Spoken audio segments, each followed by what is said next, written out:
What's going on, guys? Daniel aka Phoenix here with another list episode for you guys, changing things up. This is not a list of within a series. This is more just an overall personal list for me. So this is going to be my top 10 movie villains of all time.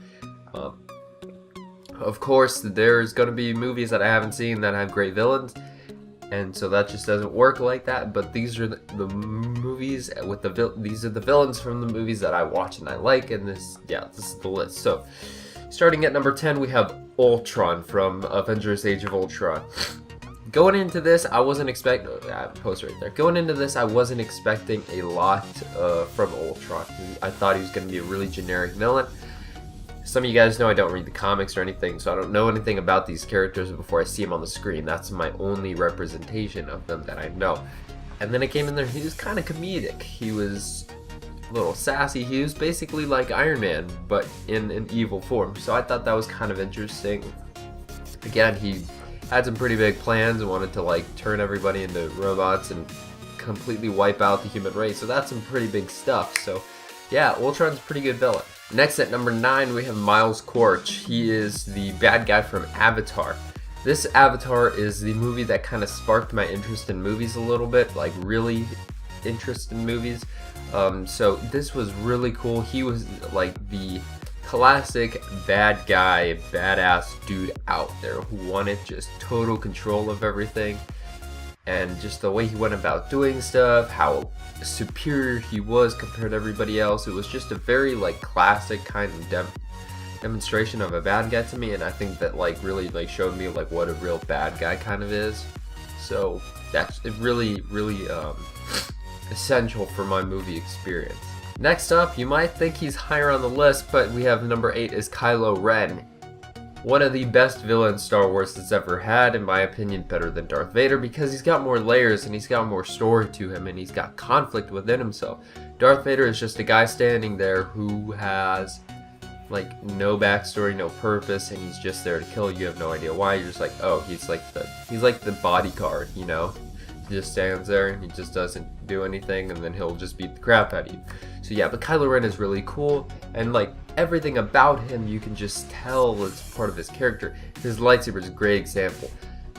Oddly made with the cross guard, it was different, and if you look at the blade, it's like very wavy and like radical. It's not like straight and smooth like a regular lightsaber, because he did not construct it properly, because he does not have that training, and he does not have the balance within himself to do that. So I thought that was a really cool thing they went with Star Wars: The Force Awakens. Number 7 is Khan from Star Trek Into Darkness. I loved Benedict Cumberbatch as the role of Khan. Especially there's one scene like where he just like gives like a backstory of like him and like how what his family was and everything. Perfect scene, stole it from me, and he's just a very bad guy, and he's far physically and mentally superior than any of the others. So that was like really cool to see them combat that. Number 6 is Michael Fassbender as Magneto. Kind of a villain, kind of not. We see him on the good side a lot, but all around he ends up being on the bad as the villain at the end of the movie.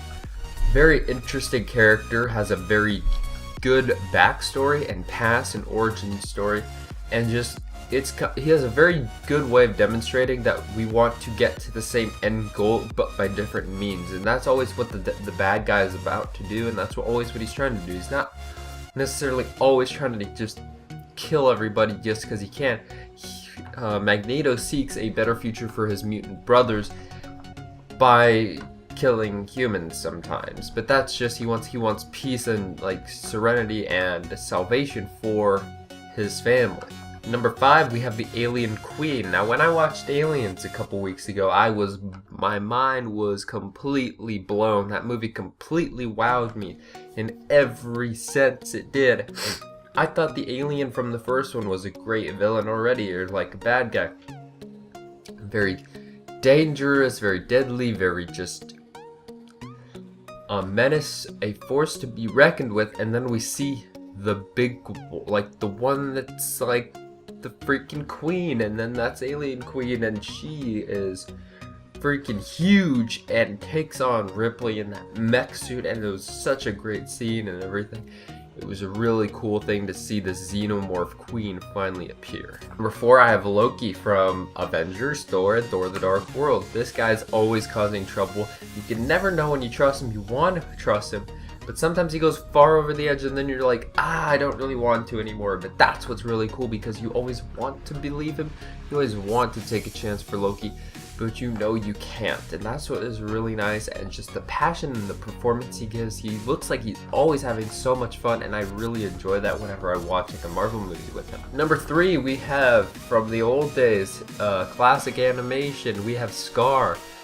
Lion King is the best Disney animated movie in my opinion, and this is the best Disney animated villain of all time, because he's got motivation, and he's got some, you know, formalities, and just he's quite fancy and proper with his talk. You know, he's a classy villain.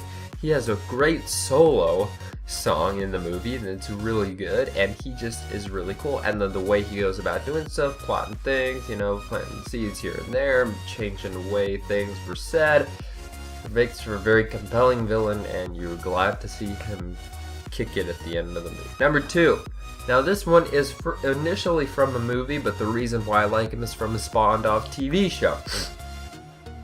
And that is Darth Maul. First saw Darth Maul in Phantom Menace. He came out with that double-bladed lightsaber, and everybody was like, and then we thought he died, and so everybody's like, wow, that was really retarded. We just saw him come out, and then he just boop, he's dead. Okay, that's cool. And then we see him in the Clone Wars, and he is so good in the Clone Wars. He is so evil, he is so dark, he is so manipulative, and his quest to revenge is one of the best things in the world.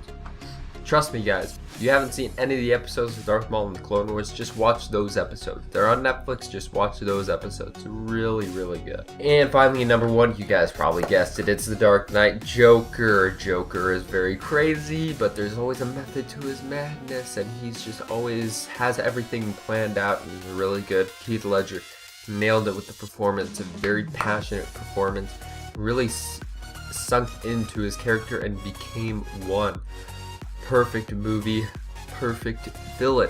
I love that Joker. So anyways, guys, I hope you guys enjoyed this. Let me know what your guys' top villains are within movies. Anyways, I hope you guys enjoyed. Don't forget to drop a like and subscribe if you haven't already. It's been me, Daniel, aka Phoenix. Don't forget to find yourself, be yourself, and love yourself.